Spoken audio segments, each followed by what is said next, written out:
Chapter 1. Oxford is 90 kilometers from London, about an hour by car, bus or train, and only 64 kilometers from Heathrow Airport. The River Thames runs through Oxford, and the River Cherwell joins it there.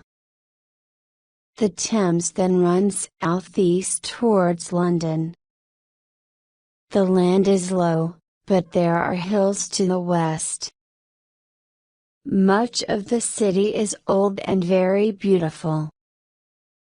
More than 110,000 people have their homes in Oxford. But in some months of the year there are a lot more people in the city. Thousands of students come from other towns for parts of the year.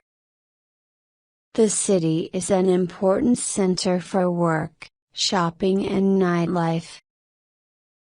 But people from all over the world, and from different parts of Britain, come to Oxford to see the fine buildings, the museums, and the parks and gardens. Oxford is a very interesting city, and many visitors fall in love with it. Chapter 2. Oxford is not as old as some other English cities. London, York and Cambridge were already towns in Roman times. But by the 10th century Oxford was an important town. At that time Oxford was a market town, on the river and with main roads running through it.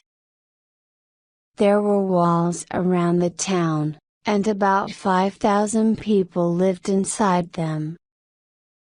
The town got bigger in the 12th century, when a lot of new houses were built.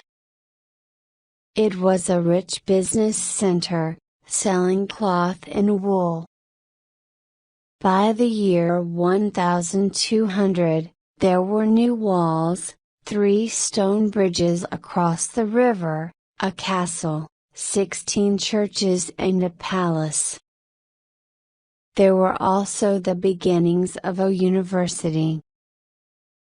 Before that time, religious people went to the University of Paris to study, now they start to come to Oxford. 3 colleges were built in the 13th century, University College, Balliol College and Merton College. They look like religious buildings, and you can still see parts of these old buildings today. By the end of the 13th century there were 1,500 students, and the university was already famous all over Europe. New business for shopkeepers and other townspeople came from the larger number of university students, but there were also problems between the people of the town and those at the university. In 1209 some students killed a woman, angry townspeople then killed 2 students, and many others moved away from Oxford. Some went to Cambridge and started the university there. In 1355 there was fighting in the streets for days, and 62 students died. So, there were problems, but Oxford was still getting bigger, and by the early 14th century it was a rich country town. Then a terrible illness called the Black Death killed nearly a third of the people there. Many who died were important businessmen, and the cloth industry did not bring as much money into the town as before. The townspeople needed to find new work, and many more people began to work for students and the university. Students started to live in their houses and to eat the food they cooked. so the townspeople now needed the university more than in earlier times. In his famous book The Canterbury Tales, the 14th century writer Geoffrey Chaucer describes a poor student, the clerk of Oxford. The clerk is one of the first of many examples of Oxford students in English writing. Chapter 3. Under the Protestant Queen Elizabeth, life in Oxford was easier than under her older, Catholic sister, Bloody Mary. In Mary's time, 3 men were burned to death outside Balliol College for their religion. They are called the Oxford Martyrs. In Elizabethan England there were still problems between Protestants and Catholics in Oxford, but the Queen liked the city and visited it a number of times. It was fashionable for rich and important men to send their sons to the university. They used the town's facilities for eating, drinking and sports, and new colleges and university buildings were built. The Bodleian Library, for example, opened in 1602. The library now has over 120 kilometers of books. Readers cannot take books out of the building, but they can find any British book there. The Sheldonian Theatre was also built at this time. It was the work of Christopher Wren, who built St. Paul's Cathedral in London. The university uses the Sheldonian on special days, but it is also open to visitors and for talks and concerts. Oxford already had a cathedral, in Christ Church College, and was, by now, called a city. In the 1630s 10,000 people lived there, 2,000 of these worked or studied at the university. Between 1642 and 1646 there was a civil war in England. King Charles I's soldiers were fighting Oliver Cromwell's. Charles and his soldiers moved to Oxford. The king lived in one of the colleges, because most people at the university were on his side. Colleges also give him their gold and silver. Important people from the city who were against the king went away until the war ended. There was fighting all around Oxford, and in the end Cromwell's soldiers controlled the city. The king got away, but in 1649 they cut off his head. Chapter 4. Some of Oxford's finest buildings are from the 18th century. The Radcliffe Camera, the first around library, was built for science books. The Clarendon Building was the home of the University Press, which printed, and still prints, books for the university. The front of Queen's College was also built at this time. Shopkeepers were doing well, and business with other parts of the country was easier after the Oxford Canal opened in 1790. Boats carried in things that were made in the factories of London and the towns to the north. Then, in 1844, the railway arrived in the city. After that, even poorer people could travel to and from Oxford more easily. From the late 18th and 19th centuries, the city was cleaner, the roads were wider, and there was better street lighting. Oxford started to look like a modern city. A lot of cheaper houses were built in East Oxford and Jericho, mainly for people who worked for the university press, the railways, and other large businesses. More expensive houses in North Oxford were for richer people, heads of colleges and rich businessmen. Before this time, heads of colleges did not marry, they lived in their colleges. But in the 19th century more and more university teachers began to live outside their colleges. By now the university was also more modern, religion was less important than before, and it was teaching more science.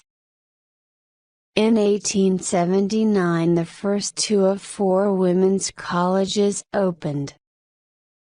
But there were no university degrees for women at that time. The first woman got her degree in 1920. There were no colleges for men and women together until 1974. All Oxford University students belong to a college. Many of them live and have classes there. Each college has its own facilities. 22 British Prime Ministers, Margaret Thatcher, for example, studied at the university. Many other famous people from around the world, like President Clinton of the United States and Prince Naruhito of Japan, were also students there. Writers like Graham Greene, Aldous Huxley and Oscar Wilde, actors like Richard Burton, scientists like Edmund Halley. There is no end to the names of famous students. Many writers were at Oxford as students and then moved away. Others, like Charles Dodgson, stayed to teach and write. Dodgson used the name Lewis Carroll and his most famous book is called Alice's Adventures in Wonderland, 1865. Chapter 5. One man who played a very important part in the history of Oxford was William Morris. Morris lived in Oxford when he was a child and his first job, when he was 14, was mending bicycles. He also enjoyed racing them in his free time. Then, in 1893, Morris started buying bicycle parts and making the machines himself.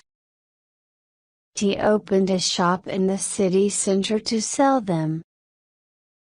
He liked cars too, and he made his first car in 1913. Later he opened a car factory in Cowley, in the southeast of Oxford. In the first year he built nearly 400 Morris Oxfords. The business got bigger and bigger, and by the end of the 1920s Morris was building 100,000 cars a year. By 1938, 10,000 people worked in the factories. In the 1920s Morris decided to change from wood and metal to steel for his cars. He had talks with an American steel company, and they also started a business in Oxford. After the Second World War, Morris's company joined with others and changed its name a number of times. The Morris Minor, the Little Minnie and many other famous cars came from the Cowley factory. In the early 1970s, more than 26,000 people worked in the city's car industry, making thousands of cars each week. Cars are still made in Oxford under the name of Rover. The business is not as important to Oxford as before, but in his time, William Morris helped to make Oxford a modern city. Morris worked until the age of 83. He was very rich, for he had no children, and he gave a lot of money to hospitals and for research. He also used his money to open a new Oxford college, Nuffield College. In all, he gave away about £30 million. William Morris died in 1963. Chapter 6. The largest industrial company in the 1830s, when it moved to its new building in Walton Street, was Oxford University Press. The press is still important in the world of books, and it is internationally famous. It has offices in a large number of countries and publishes books in many languages. Other publishers, like Heinemann Educational Books, Nuffield Press and Blackwell's, also have their main offices in Oxford. Many people work in the city's hospitals, and in scientific research. There are a lot of new but important businesses in the Oxford Science Park. Oxfam is a charity that started in Oxford during the Second World War to help people in Greece. These people were dying because food could not get to them. After the war, the charity decided to help other people around the world who were hungry or homeless. At first they sent food, clothes and other useful things to foreign countries. Now they try to help the poor, in more than 70 countries, to help themselves. In Britain, nearly all of Oxfam's money, about £80 million a year, comes from ordinary British people and from the charity's shops. Many of the people who work for Oxfam give their time free. Nearly 2 million people visit Oxford each year, and 40% of these are from other countries. Visitors to the city need hotels, food and drink, and other facilities, so a lot of people work in the tourist industry. Like other big cities, Oxford has problems with traffic and the shopping streets are often very crowded. But these show that the city is alive, and working. Chapter 7. Oxford is a beautiful city by day. The university gardens and the parks and fields around the river make the center of Oxford a surprisingly green place. In good weather, visitors also love walking through the narrow old streets between the university buildings, and around the Botanic Garden, from 1621. The oldest in Britain. Many people travel around the city by bicycle. At any one time there are about 20,000 bicycles on the streets. Another way to see Oxford is from one of the many open-top buses. For if you want to get away from streets and traffic, you can enjoy the river from a pond. In the old days, people used these boats to carry passengers and animals down the river, but now students and tourists use them. Oxford has some of Britain's finest museums. There is the Ashmolean, the home of the university's works of art and the oldest museum in the world that is open to everyone, the Museum of the History of Science, the University Museum, and the Museum of Modern Art. The Pitt Rivers Museum holds over 1 million interesting things which travelers in foreign countries sent back to Oxford in the 18th and 19th centuries. To learn how Oxford has changed over the centuries, you can visit the Museum of Oxford or the Oxford Story. They tell the story of the city using pictures, sounds and even smells from different times in the past. The covered market in the center of the city is an old food market that was built in 1774. Today it sells meat, fish, vegetables, flowers, and other things. There is also a much newer open marketplace in Gloucester Green, near the bus station. The old and the new are side by side in Oxford. You can visit modern shopping centers or the smaller shops in the old streets. And if you are looking for books, Oxford is the place to come. Blackwell's is the largest bookseller. The family's first shop opened in 1879, and they now have 9 bookshops in the city. The Norrington Room, in the main shop, holds more books than any other single room in a bookshop in the world. Then there are sports. You can play them, or you can watch. The city's football clubs are Oxford United and Oxford City, and a lot of people go to their home matches. Chapter 8. Very early on May morning, May 1st, hundreds of people wait in the street outside Magdalen College, and at 6 o'clock there is singing from the top of the building.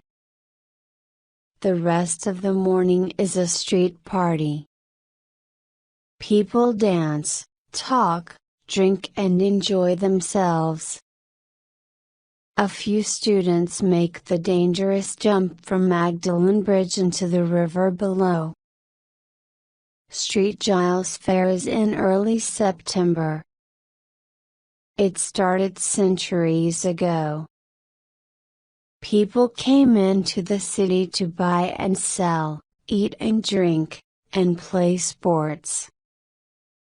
100 years ago it was even fashionable to show strange animals and people at the fair.